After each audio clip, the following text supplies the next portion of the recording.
Hey cinephiles, this is our list of the top 5 films to see at the 2014 Venice Film Festival.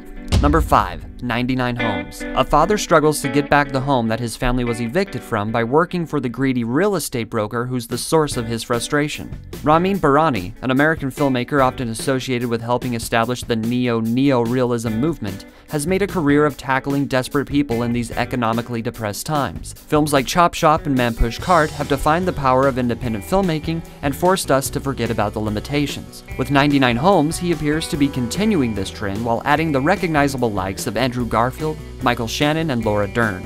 Number 4, Pasolini. Among those in competition at this year's festival is the latest project by the controversial director Abel Ferrara. Ferrara's previous film, Welcome to New York, screened at Cannes just this year. He's clearly been busy lately. With Pasolini, he explores the final days of an even more controversial director, Pier Paolo Pasolini, the Italian filmmaker behind Salò and Pigsty. Pasolini was infamously murdered at the age of 53 after completing work on Salò. Most interesting is that Willem Dafoe will be playing the lead. It's safe to assume that it won't be an Italian, but Pasolini should have little to no problem holding our attention. Number 3, Fires on the Plain. Based on the novel of the same name and previously adapted into a film in 1959 by Kan Ichikawa, Fires on the Plain is the story of Private Tamura, who deserts the Imperial Japanese Army and struggles to survive in the Philippine jungles. Fires on the Plain is directed by Shinya Tsukamoto, a filmmaker who has developed a cult following and is known for his sci-fi and horror films. Whether he chooses to practice restraint or goes all out, we anticipate seeing what Tsukamoto will bring to a wartime story inspired by real events. Number 2, The Look of Silence. Last year, Joshua Oppenheimer challenged audiences around the world to face the truth of Indonesian genocide with the act of killing. This year, he continues that noble quest with The Look of Silence, which follows a surviving family who confront the men that killed one of their brothers. Oppenheimer rewrote the conventions of the documentary form last time around, taking us to a dark and surprisingly entertaining place with genre-styled reenactments. We'll see what tactics he brings this time around in the follow-up to one of the most important films ever made. We'll also see how many people choose to remain anonymous in the closing credits this time.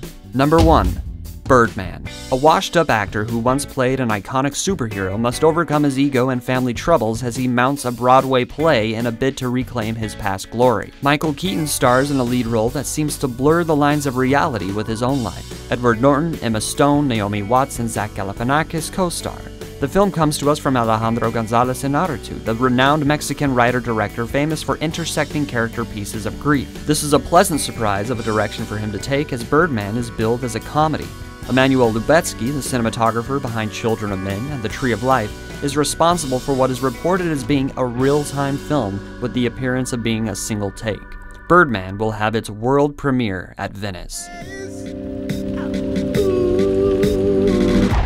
How did we end up here, in this dump? You were a movie star, remember? Those are our top 5 films to see at the 2014 Venice Film Festival. What are you most excited for? Let us know in the comments below and keep a tab open on the Movie Clips Indie channel for all your film festival needs. Thanks for watching.